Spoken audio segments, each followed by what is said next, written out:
अनाथ बेटा। रूपा और शेखर सरिता विहार में रहते हैं। वो अपनी जिंदगी में बेहद खुश होते हैं।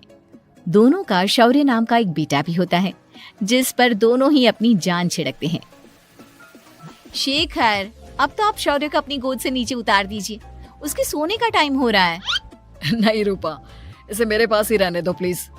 मैं थोड़ी देर में इसे बिस्तर में सुला दूंगा।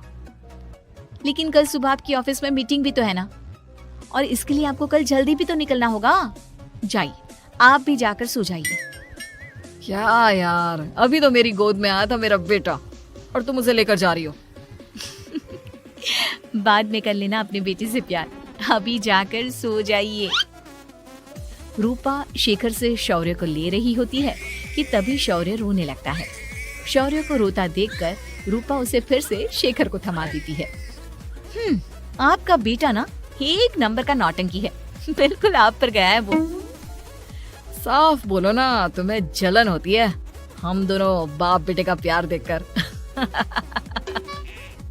पहले बड़ा तो होने दो तुम शौर्य को, फिर देखना वो सबसे ज्यादा मुझे ही प्यार करेगा। देखते हैं। ऐसे ही दिन बीतते चले जाते हैं और एक दिन कैंसर की बीमारी के चलते रूपा की मौत हो जाती है। अब शौर्य 3 साल का हो चुका होता है, जिसके कारण उसकी दादी शेखर पर दूसरी शादी का दबाव बनाने लगती है। शेखर, शौर्य अभी बहुत छोटा है और उसे इस समय एक माँ के प्यार की बहुत जरूरत है। माँ, मुझे दूसरी शादी नहीं करनी। क्या पता जो दूसरी औरत आएगी वो मेरे बेटे को एक माँ का प्यार दे या ना दे। तो रूपा की छोटी बहन वैशाली से ही शादी क्यों नहीं कर लेता? वो तो शौर्य को एक माँ का प्यार पूरा दे सकती है ना। मैंने कहा ना माँ, मुझे दूसरी शादी नहीं करनी, और अपनी ही पत्नी की बहन से तो हरगिज नहीं। ऊपर से अगर रूपा देख रही होगी तो वो क्या सोचेगी? अपने लिए ना सही, लेकिन तुझे शौर्य के लिए तो शादी करनी ही पड़ेगी ना बेटा। शेखर कुछ कहता उससे पहले ही अंजुमन उसे रूपा की कसम दे देती है, जिसके आगे मजबूर होकर शेखर शादी के लिए हामी भर देता है। देखो वैशाली, मैंने तुमसे शादी सिर्फ अपने बच्चे के लिए की है। मैं चाहता हूँ कि तुम उसे एक माँ का भरपूर प्यार दो। शौर्य, आपके साथ साथ मेरा भी कुछ लगता है। अगर आप मुझसे शादी नहीं भी करते, तब भी मेरा प्यार शौर्य के लिए कभी कम या ज्यादा नहीं होता। शादी के कुछ दिनों बाद ही शेखर की माँ की भी मौत हो जाती है। वैशाली शौर्य को एक माँ से भी बढ़कर प्यार देती है। शौर्य को लेकर वैशाली का यूं निस्वार्थ प्यार देखकर शेखर को भी उससे प्यार हो जाता है और कुछ सालों बाद शेखर और वैशाली का भी लड़का हो जाता है।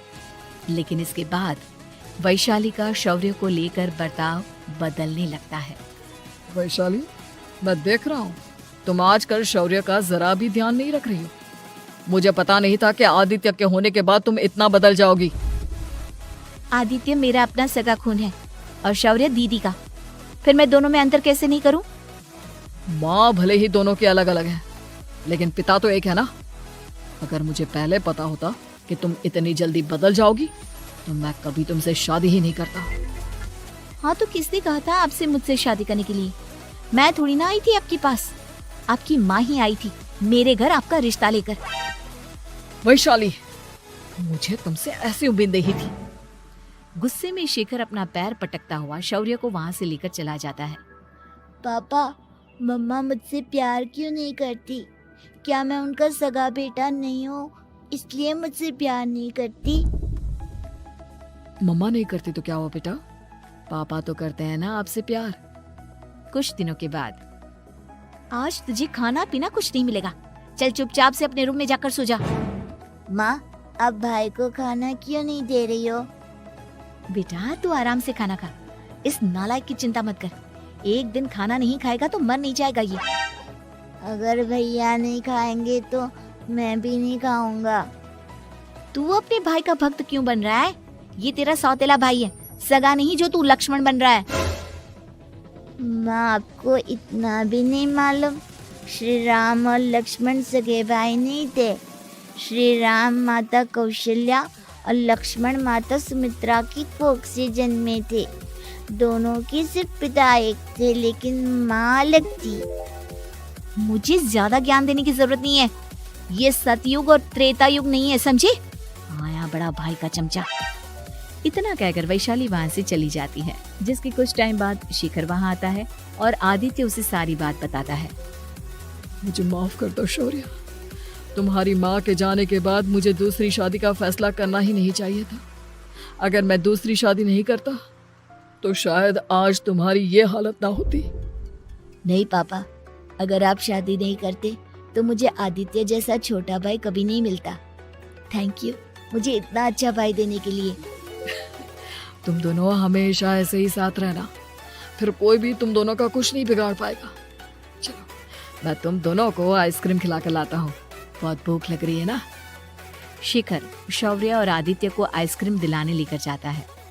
वो दोनों को पार्क में खड़ा करके आइसक्रीम लेने जा ही रहा होता है, तभी तेज रफ्तार से आती हुई एक गाड़ी उसे कुचल देती है और उसी पल शेखर की मौत हो जाती है, जिसके बाद शौर्य की जिंदगी नर्क से भी बदतर हो जाती है। सुन रे चिरकुट, इस घर के किसी भी सामान को मेरी मर्जी के बगैर हाथ मत लगाना। इन सब पर अब तेरा कोई हक नहीं है, समझा? ठीक है माँ, मैं आपकी इजाजत के बगैर किसी चीज को हाथ नहीं लगाऊंगा। चल जाकर अब पूरे घर की सफाई कर। महज 7 साल का शौर्य वैशाली के कहने पर अपने नन्हे नन्हे हाथों से पूरे घर की सफाई करने लगता है।